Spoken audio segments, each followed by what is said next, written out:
हमने देखा था सबसे पहले कि हम सिस्टम को, हमारे पास वो कंपोनेंट है जिसके ऊपर हम एनालिसिस को परफॉर्म करते हैं।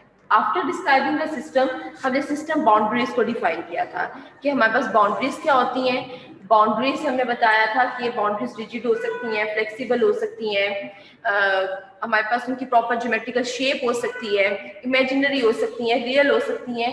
डिपेंड करता है कि हमने सिस्टम क्या चूज किया है, सिस्टम के अकॉर्डिंगली हमारे पास बाउंड्रीज जो है वो चेंज होती है।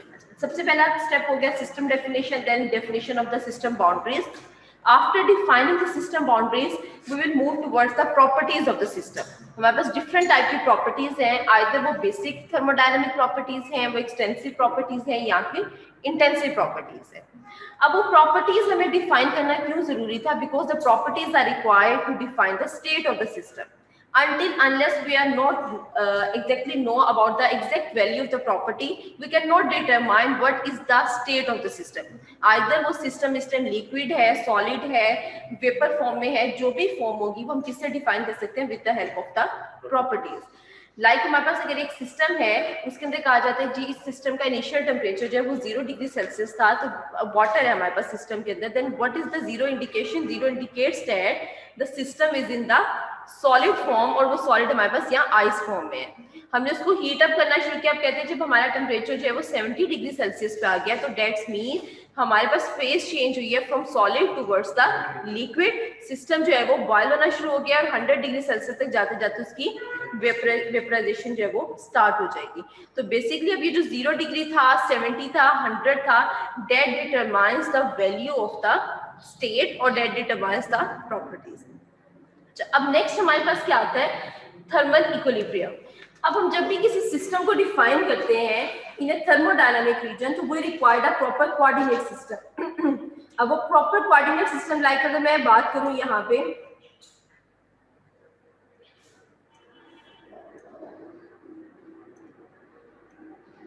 हमारे पास वो प्रॉपर कोऑर्डिनेट किसको रिप्रेजेंट करते हैं? हमारे पास इसमें वैल्यूज हो सकती हैं। लेट्स से मैं एक कोऑर्डिनेट पे प्रेशर ड्रॉ करती हूँ, वॉल्यूम, और एक के ऊपर टेम्परेचर डिफाइन करती हूँ। अब यहाँ पे जब हम एक प्रॉपर वैल्यू डिफाइन करते हैं, लेट्स से मैंने ये पॉइंट लिया है या यहाँ पे एक पाथ को डिफाइन किया है, तो ये जो रीजन होता है this is known as the thermodynamic space. ये हमारे पास क्या आ जाती है? थर्मोडायनामिक स्पेस आ जाती है।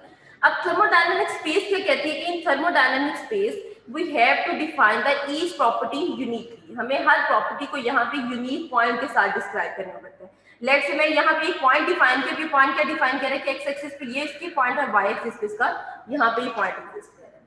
बट इन सम केसेस हमारे पास कुछ ऐसे सिस्टम्स भी हैं या कुछ ऐसे प्रोसेसेस हैं जिनको हम यूनिक पॉइंट के साथ डिफाइन नहीं कर सकते। लाइक आपके पास एक कंपोनेंट है, एक ऑब्जेक्ट है, उसकी एक साइड को आप एक्सपोज करते हो सन के साथ और दूसरी साइड जो वो एक्सपोज नहीं है, तो definitely within an object the side that is exposed to the sun have a higher temperature than the other side.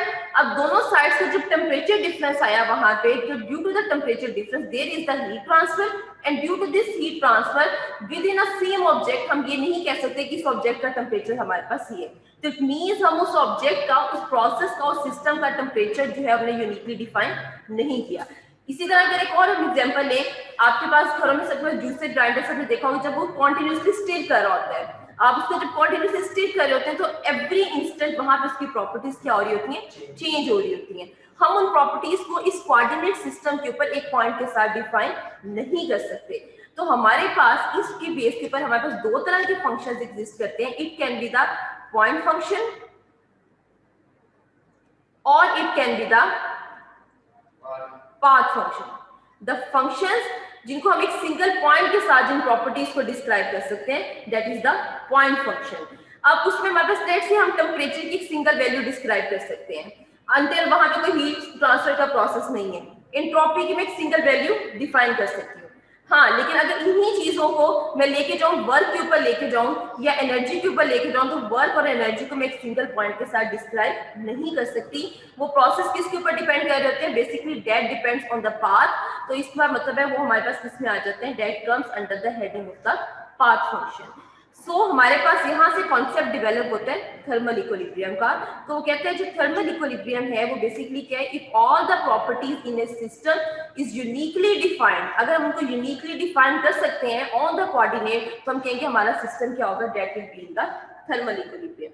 और अगर वो प्रॉपर्टीज यूनिकली डिफाइन नहीं हो रही तो वो हमारे पास सिस्टम थर्मल इक्विलिब्रियम में उसको नहीं डिस्क्राइब कर सकते। इट मींस हमारे पास थर्मोडायनामिक्स के अंदर it is not possible to always represent a system with the help of a point. हम हमेशा सिस्टम को एक पॉइंट के साथ रिप्रेजेंट नहीं कर सकते। It depends on the process, nature of the process, कि हमारे पास प्रोसेस की नेचर क्या है, उसके अकॉर्डिंग हम डिसाइड करेंगे कि आइदर हमें सिस्टम को with the help of point define करना है या फिर with the help of a path define करना है। इसकी छोटी सी एग्जांपल लेती हूँ। लेट्स मैंने यहाँ पे पीवी डायग्राम ड्रॉ की है। अब मेरे पास देखिए एक कर्व मैंने ये ड्रॉ की है, एक कर्व मैंने ये ड्रॉ की है। Area under the both the curves are different. Area under the curve क्या रिप्रेजेंट करता है, नेट वर्क रिप्रेजेंट करता है। अगर area under the curve different है तो इट मींस मेरे पास वर्क डन भी जो है वो डिफरेंट होगा। अब इस केस में देखिए वर्क डन की मेरे पास ये वैल्यू है, इस केस में मेरे पास वर्क डन की ये वैल्यू है। तो इसका मतलब है कि मैं एक पॉइंट जो है, लेट्स से दोनों का फाइनल पॉइंट सेम था बट दोनों का पाथ डिफरेंट था, बट हम इनकी प्रॉपर्टीज को यूनिकली डिफाइन नहीं कर सकते। सो सच कॉन्सेप्ट क्या डेवलप करता है, थर्मल इक्विलिब्रियम का कॉन्सेप्ट जो है वो यहाँ से हमारे पास डेवलप होता है। After we will discuss the next, that is the process. अच्छा, अब प्रोसेस क्या होता है, अभी हमने बात की किसी भी सिस्टम के अंदर चेंज कब आता है, whenever there is a change in the state. जब स्टेट में चेंज आएगा तो स्टेट में चेंज कैसे पॉसिबल है, whenever there is a change in the property. मैं इसको डेल्टा के साथ रिप्रेजेंट कर रही हूँ कि स्टेट में चेंज कब आएगा, whenever there is a change in the property. So तो हम प्रोसेस को डिफाइन करते हैं whenever there is change in at least one property. At least one property में अगर चेंज आता है तो उसको हम क्या कहेंगे, that will term as a process. Like मैं यहाँ पे एग्जांपल देती हूँ, दोबारा से मैं इसी पीवी कोऑर्डिनेट को ड्रॉ करती हूँ। मेरे पास इनिशियल स्टेट क्या थी, हमने कहा कि इनिशियल स्टेट प्रेशर जो है वो ये इस पॉइंट के ऊपर है, वॉल्यूम ये, तो मेरे पास मैंने ये पॉइंट 1 डिफाइन कर दिया, that is the initial state. अब फाइनली मेरे पास प्रेशर की लेट्स से हम वैल्यू कांस्टेंट रखते हैं, ये प्रेशर में चेंज आ रही है, वॉल्यूम में चेंज आ रही है, both the properties are changing. Let's say हमारे पास एक और पॉइंट डिफाइन करते हैं, दैट इज पॉइंट 2। तो ये 1 से 2 जो हमारे पास चेंज आया, this is known as the process. इसी तरह यहाँ पे देखिए प्रेशर और वॉल्यूम दोनों में चेंज आए। अगर मैं यहाँ पे ये ग्राफ ड्रॉ करूं लाइक दिस, अब यहाँ पे देखिए हमने प्रेशर को कांस्टेंट रखे और वॉल्यूम में चेंज लेके आ रहे हैं, तो this is also the process, this is known as the iso. हमारे पास कांस्टेंट प्रेशर प्रोसेस है, वॉल्यूम में चेंज आ रहा है, तो this is known as the isobaric process. तो it means at least one property में जब चेंज आएगा तो हमारे पास सिस्टम को हम उसको क्या डिस्क्राइब करेंगे, this is known as the process. At least one property में चेंज क्या डिस्क्राइब करेगा, प्रोसेस को डिस्क्राइब करेगा।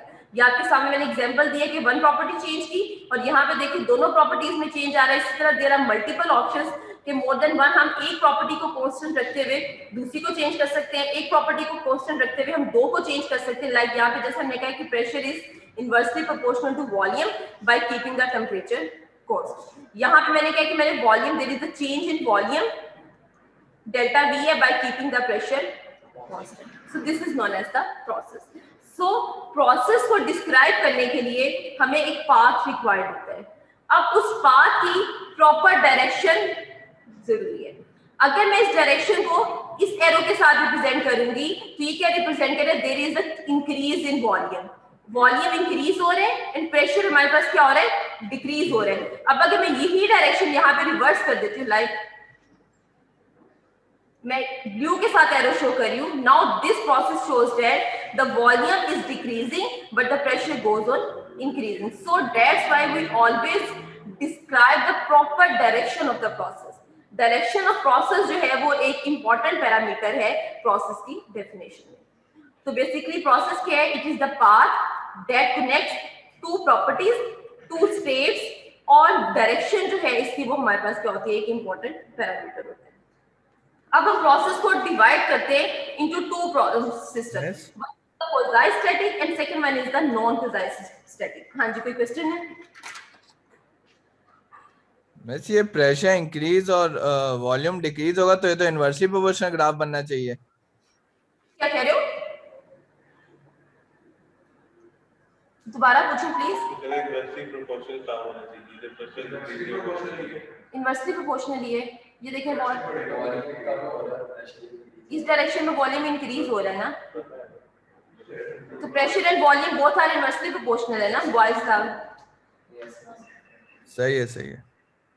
अच्छा, अब हमारे पास हम प्रोसेस को डिवाइड करते हैं टू सिस्टम्स के अंदर, one is the quasistatic and second one is the non quasistatic. अब क्वाज़ाइस्टैटिक और नॉन क्वाज़ाइस्टैटिक की जब हम बात करते हैं तो बेसिकली हमारे पास जब एक सिस्टम है उसको हम दो तरीके से रिप्रेजेंट कर सकते हैं।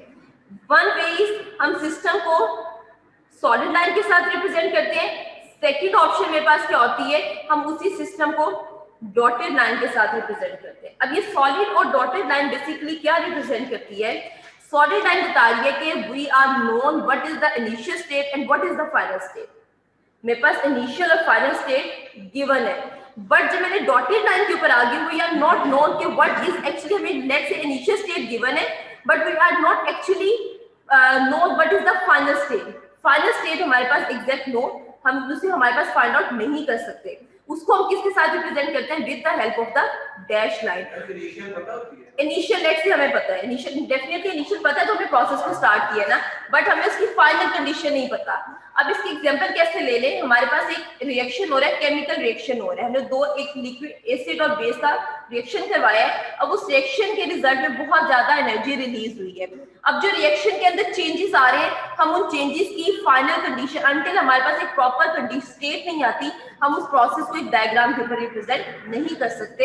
तो वो प्रोसेसेस जिनको हम इक्विलिब्रियम के through that are very close to the equilibrium are called the quasi equilibrium processes. The processes that are very close to the equilibrium, thermal equilibrium, उनको हम क्या कहते हैं? That are called the quasi equilibrium processes. अब जितने भी thermodynamic processes हैं, we assume that are to be the quasi equilibrium. हमारे पास जितने chemical reaction हैं, उनको हम assume करते हैं that are the non quasi static processes. तो हम सिस्टम के अंदर किन प्रोसेसेस को यूज करेंगे? क्वाज़ाई इक्विलिब्रियम को यूज करेंगे।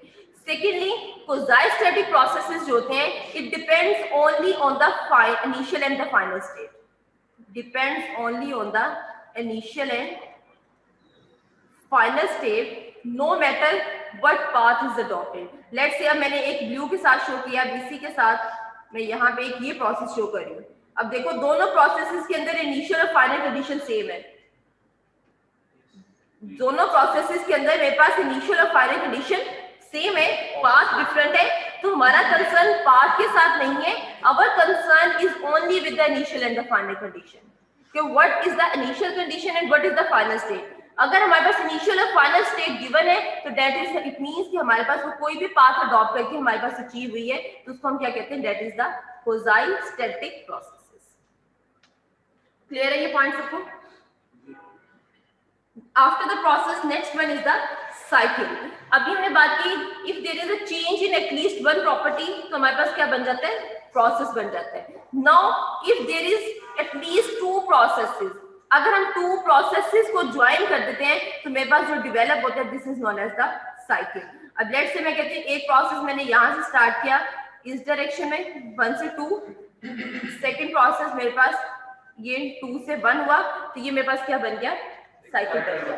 तो it means for a cycle we require at least 2 processes, minimum 2 processes होंगे तो मेरे पास क्या फॉर्म होगा? We will form a cycle.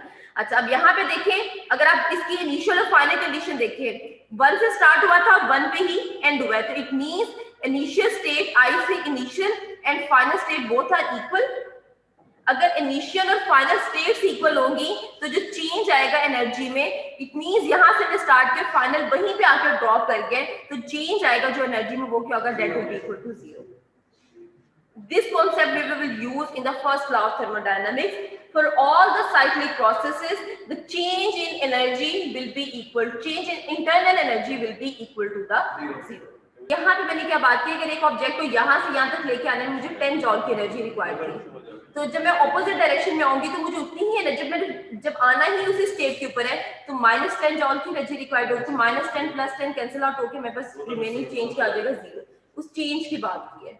So we have two type of cycles, हमारे पास सिस्टम हो सकता है, स्टेडी स्टेट हो सकता है और अनस्टेडी स्टेट हो सकता है। अगर हमारे पास सिस्टम की प्रॉपर्टीज चेंज होती हैं as a function of time, let's say I can write D by D T यहाँ पे है। अब वो डी बाई डी टी में कुछ भी फंक्शन हो सकता है, वो वर्क एनर्जी हो सकती है, एंट्रोपी हो सकती है, कुछ भी हो सकता है, तो वो हमारे पास क्या होता है, this is known as the steady state, sorry unsteady. ये हमारे पास कहता है कि प्रॉपर्टीज चेंज होती हैं विद रिस्पेक्ट टू टाइम, तो वो मेरे पास क्या हो जाता है, दैट इज द अनस्टेडी। और अगर विद रिस्पेक्ट टू टाइम हम अज्यूम करते हैं कि प्रॉपर्टीज कांस्टेंट है, चेंज नहीं आ रहा, तो that is called the steady state. अच्छा, इसकी मैं एग्जांपल देती हूँ आपको।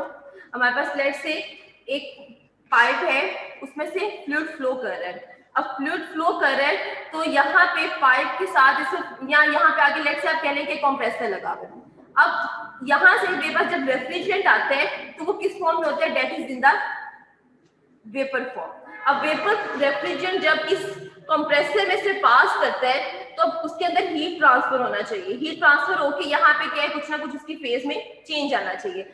बट कंप्रेसर की स्पीड इतनी ज्यादा होती है कि वहां पे उसको हीट ट्रांसफर का टाइम ही नहीं मिलता। It means with respect to time उसकी प्रॉपर्टी में चेंज नहीं आया, वो वेपर फॉर्म में एंटर हुआ था और वेपर फॉर्म में ही लीव कर रहा है, तो it means this is known as the steady state system. हाँ, अगर हमारे पास एक सिस्टम है, आपने उसकी पाइप में से फ्लूइड फ्लो कर रहा है और हर इंस्टेंट के ऊपर उसकी सिस्टम के अंदर कुछ ना कुछ चेंज आ रहा है पूरे स्पेसिफिक टाइम के लिए, तो हम उसको क्या कहते हैं, अनस्टेडी कहते हैं, जिसके वहां पे चेंज जो है हमारे पास नहीं। नेक्स्ट हमारे पास है temperature scales. We have 4 different temperature scales. Celsius scale है, फ़ारेनहाइट स्केल है, थर्मोडायनामिक टेम्परेचर स्केल को केल्विन स्केल भी कहते हैं, रैंकिन स्केल भी कहते हैं, और आइडियल गैस टेम्परेचर स्केल है, constant volume gas thermometer. Celsius scale, Fahrenheit और केल्विन स्केल सबको पता है। सेल्सियस हमारे पास बेसिकली इन सब स्केल्स को हम कहते हैं that are the 2 point scales. अब इनको हम 2 पॉइंट स्केल्स क्यों कहते हैं, क्योंकि हमारे पास एक आइस पॉइंट है और दूसरा हमारे पास क्या है, स्टीम पॉइंट है। अब अगर सेल्सियस की बात करूं तो आइस पॉइंट मेरे पास क्या है, डेट इज 0 डिग्री सेल्सियस, और स्टीम पॉइंट मेरे पास क्या है, 100। फ़ारेनहाइट की बात करूं तो 32 डिग्री फ़ारेनहाइट है, 212 डिग्री फ़ारेनहाइट। इसी तरह केल्विन की बात करें, अब इनको हम डिस्कस करते हैं। अब आज जो मैं आपको स्केल डिटेल के साथ हम डिस्कस करेंगे, that is the ideal gas temperature scale और the constant volume gas thermometer. Basically ये स्केल बताएगा कि एक्चुअली हमारे पास टेम्परेचर स्केल डेवलप किस तरह हुए। इनिशियली जब टेम्परेचर स्केल डेवलप हुए थे तो वो डिपेंड कर रहे थे गैस के ऊपर। हम गैस चेंज करते थे तो उसका रेफरेंस पॉइंट चेंज हो जाता था हर गैस के लिए। जब रेफरेंस पॉइंट चेंज होता था तो उस रेफरेंस पॉइंट के लिए हमें दोबारा से एक नया थर्मोमीटर जो है वो डिवेलप करना पड़ता था। अब हर बार एक नई गैस के लिए एक नया थर्मोमीटर डिवेलप करना दैट इज नॉट पॉसिबल। उसको ओवरकम करने के लिए स्केल डेवलप किए गए, that is the constant volume gas thermometer और the ideal gas thermometer scale. अब देखते हैं किस तरह वर्क करता है। यहां तक क्लियर है सबको?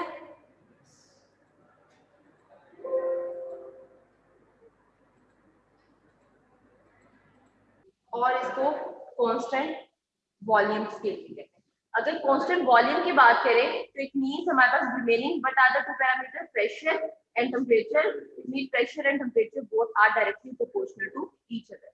अच्छा, अब हम इट मींस हमारे पास ग्राफ किससे ड्रॉ होगा, प्रेशर वर्सेस टेम्परेचर। अब मैं लेट्स से यहाँ पे ग्राफ ड्रॉ करती हूँ। एक्स एक्सिस पे मैंने टेम्परेचर एक्सिस ले लिए, वाई एक्सिस मेरे पास है प्रेशर एक्सिस। हमने यहाँ पे वो क्या कहते हैं, एक्सपेरिमेंट्स परफॉर्म किए गए, डिफरेंट गैसेस ली गई। अब हम जब डिफरेंट गैसेस के लिए ग्राफ ड्रॉ करते हैं, अगर प्रेशर डायरेक्टली प्रोपोर्शनल टेम्परेचर के, तो लेट्स से अगर प्रेशर यहाँ पे था तो टेम्परेचर यहाँ पे आ गया, एक पॉइंट मेरे पास ये आ गया। प्रेशर ये हुआ, टेम्परेचर ये हो गया, तो मेरे पास एक पॉइंट ये आ गया, तो मैंने एक ग्राफ ये ड्रॉ किया। This is for the gas 1। इसी तरह एक और गैस के लिए ड्रॉ किया, वो ये लाइन आ गई गैस 2 के लिए। ये लाइन मेरे पास क्या आ गई, गैस 3 के। यहाँ से देखिए किसी भी पॉइंट पे देखना, अगर प्रेशर ये है तो टेम्परेचर इंक्रीज हो रहा है, प्रेशर डिक्रीज हो रहा है तो कोरोस्पोंडिंगली टेम्परेचर भी डिक्रीज हो रहा है। तो both are directly proportional to each other. अच्छा, अब मैंने ग्राफ ड्रॉ किया, आप देखें एक सर्टेन टेम्परेचर तक मैंने एक ग्राफ ड्रॉ किया। आफ्टर दैट मैंने उन लाइंस को एक्सटेंड नहीं किया। क्यों? अगर टेम्परेचर इंक्रीज करते जाएंगे तो क्या होता जाएगा, गैसेस जो हैं वो लिक्विफाई होना शुरू हो जाएंगी, लिक्विड में कन्वर्ट होना शुरू हो जाएंगी।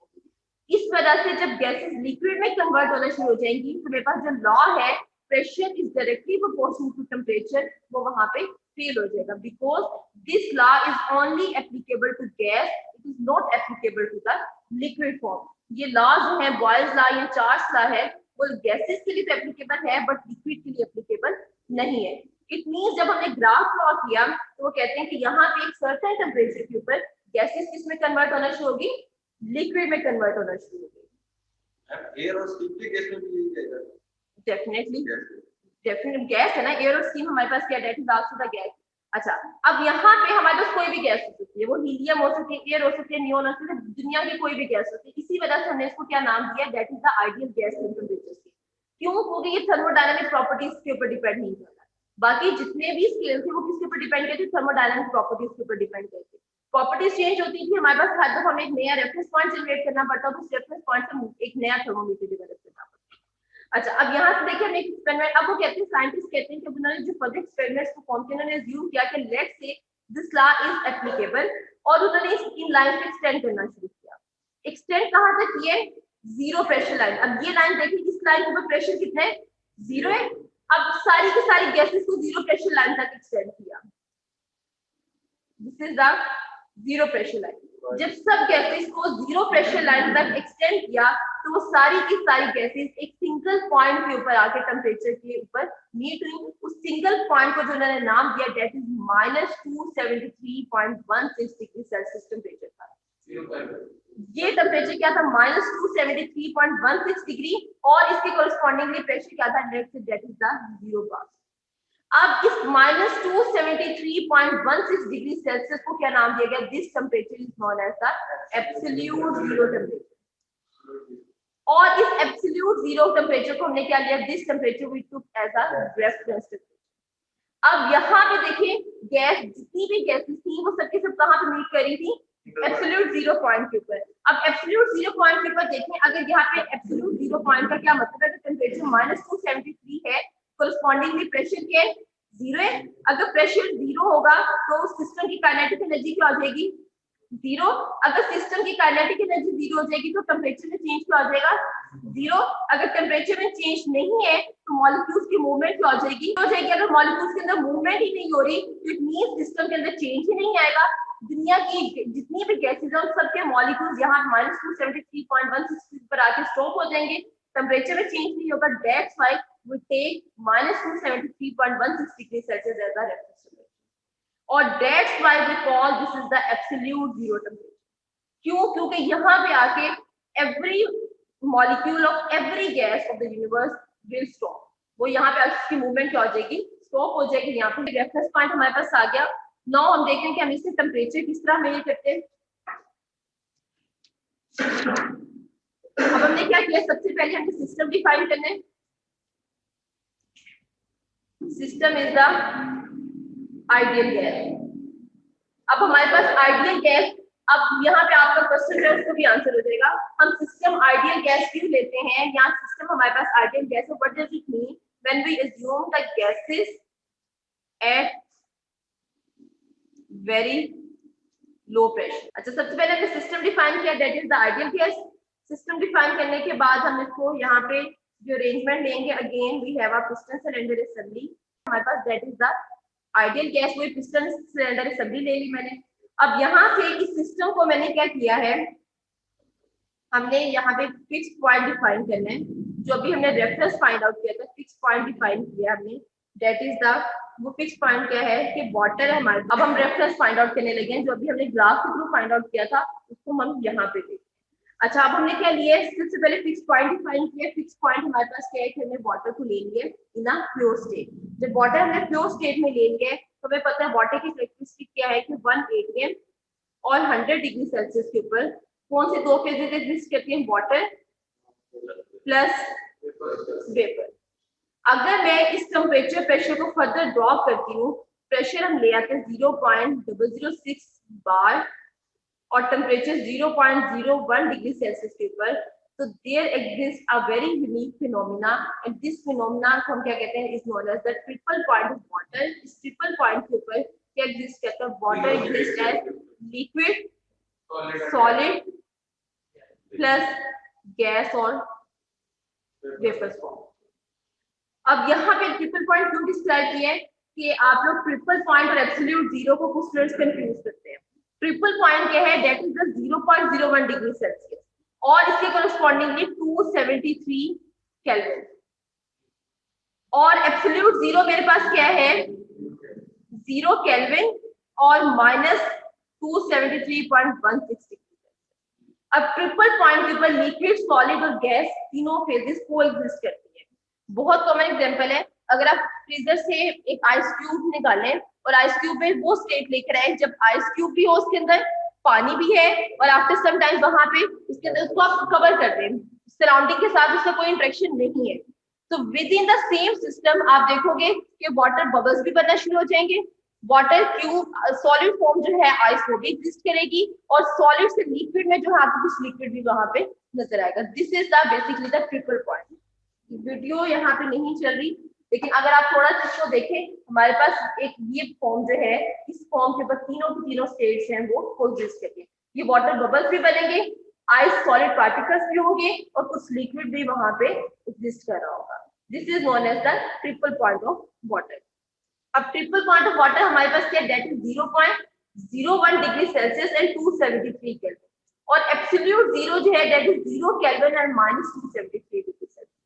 तो यहाँ पे कुछ स्टूडेंट्स जो है वो कंफ्यूज करते हैं 0 केल्विन और एब्सोल्यूट जीरो को, ट्रिपल पॉइंट को, कि दोनों चीजें सेम है, वो दोनों डिफरेंट चीजें हैं। एब्सोल्यूट जीरो के ऊपर मॉलिक्यूलर मूवमेंट जीरो होती है और ट्रिपल पॉइंट के ऊपर फेजेस कोएग्जिस्ट करती है, तो ये बेसिक डिफरेंस है। अच्छा, अब हमने क्या किया, हमने सबसे पहले सिस्टम डिफाइन कर लिया, उस सिस्टम को हमने कंपेयर करना है। हमारे पास एक आइडियल गैस थी, हमने सबसे पहले रेफरेंस फाइंड आउट करना होता है, रेफरेंस टेम्परेचर। जैसे हमने ग्राफ से फाइंड आउट किया, प्रैक्टिकली हम उसको कैसे देखते हैं, हमने इस आइडियल गैस को क्या करते हैं, एक वाटर जो है उसके साथ इस वाटर वाले मीडियम में इमर्स करते हैं। इस आइडियल गैस के सिस्टम को हमने इमर्स कर दिया किसमें, वाटर के अंदर। वाटर की स्टेट में है, प्योर स्टेट में है 1 atm और 100 डिग्री सेल्सियस के ऊपर। जब इसके अंदर इमर्स किया तो क्या होगा, हीट ट्रांसफर होगा। कब तक हीट ट्रांसफर होगा, until there is a thermal equilibrium. इस थर्मल इक्विलिब्रियम के ऊपर हम क्या मेजर करेंगे, टी रेफरेंस मेजर कर लेंगे और उसका टी रेफरेंस मेजर कर लेंगे। जो रेफरेंस टेम्परेचर होगा और जो रेफरेंस प्रेशर होगा वो हम मेजर कर लेंगे। अब जब हमारे पास रेफरेंस टेम्परेचर रेफरेंस प्रेशर आ गया, अब लेट्स से हमारे पास जो भी गैस है जिसको हमने टेम्परेचर मेजर करना है, हम उसको क्या करेंगे, इस मीडियम के साथ इंटरेक्ट करवा देंगे। अब दोनों मीडियम जब अगेन ये गैस का टेम्परेचर डिफरेंट है, ये थर्मल इक्विलिब्रियम में इसका टेम्परेचर डिफरेंट है, दोनों मीडियम्स जब एक दूसरे के साथ इंटरेक्ट होंगे तो अगेन कब तक हीट ट्रांसफर होगा, जब तक कि थर्मल इक्विलिब्रियम डेवलप नहीं हो जाता। जब थर्मल इक्विलिब्रियम डेवलप हो जाएगा तो हमारे पास जो नोन पैरामीटर है, अगेन दो पैरामीटर है, टेम्परेचर, प्रेशर, वॉल्यूम कांस्टेंट है। हम इस गैस का प्रेशर में ये कर सकते हैं। अननोन हमारे पास क्या रह जाएगा, टेम्परेचर। हमारे पास एक हम रिलेशन डेवलप कर लेते हैं, T reference our temperature of ideal gas, T reference our pressure of ideal gas. तो टी रेफरेंस ऑलरेडी हमारे पास हमने रेफरेंस पॉइंट फाइंड आउट कर लिए। टी हमारे पास गैस का गिवन था, हम यहाँ से उसके लिए क्या फाइंड आउट कर सकते हैं, टेम्परेचर जो है वो फाइंड आउट कर सकते हैं। This type of thermometer is known as the ideal gas thermometer और the constant volume thermometer. Clear है ये पॉइंट सबको?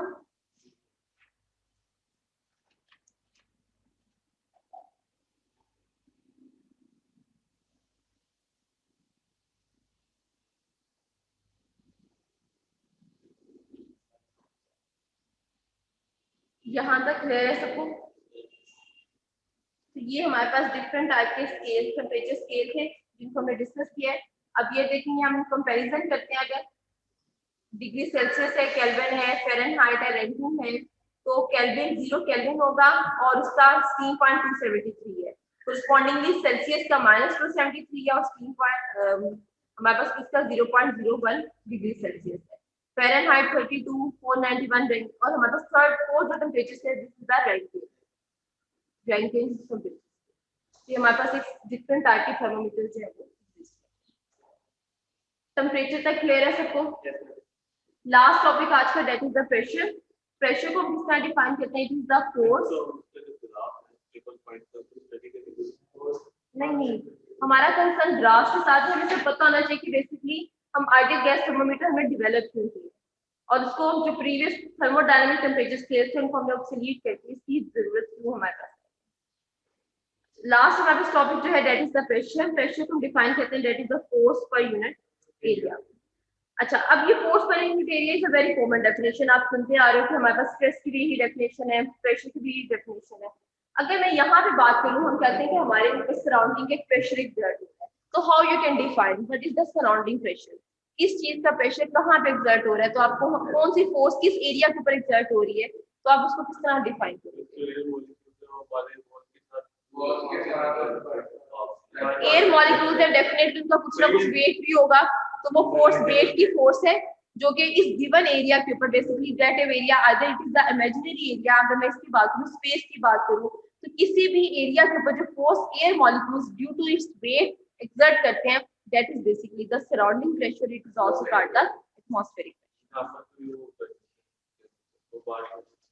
अब हमारे पास प्रेशर को डिफरेंट यूनिट्स होते हैं, पास्कल में मेजर करते हैं, न्यूटन पर मीटर स्क्वायर में मेजर करते हैं, बार है हमारे पास, उसके अलावा हम एटीएम यूज करते हैं, केजीएफ पर सेंटीमीटर स्क्वायर यूज करते हैं, तो डिफरेंट यूनिट्स जो हम यूटिलाइज करते हैं। अच्छा, अब हमारा जो कंसर्न है वो है, हम देखते हैं कि हम प्रेशर को किस तरह मेजर, डिफरेंट टाइप के कौन कौन से प्रेशर होते हैं हमारे पास, उनको हम किस तरह डिस्कस कर सकते हैं।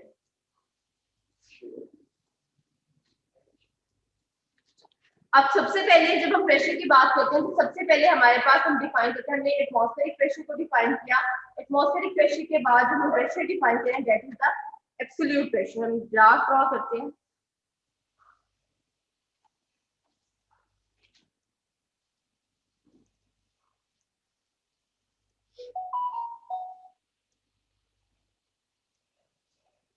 अच्छा, अब सबसे पहले हमारे पास क्या आता है दैट इज द, जिस तरह एब्सोल्यूट जीरो की हमने बात की थी टेम्परेचर की, इसी तरह हमारे पास क्या आता है एब्सोल्यूट,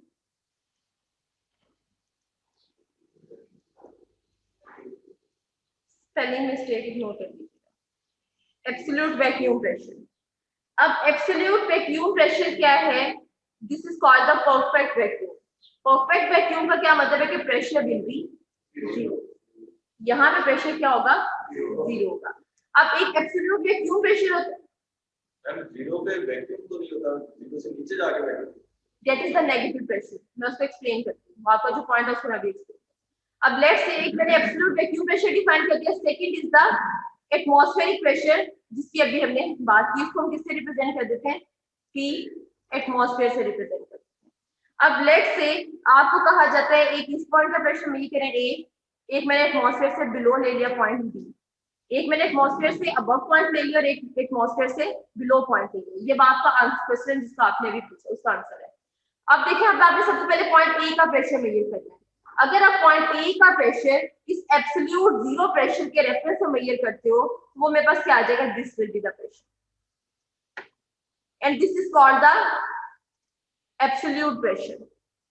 अगर यही प्रेशर मैं एटमॉस्फेयर के रेफरेंस से मेजर करती हूँ, this is called the gauge pressure.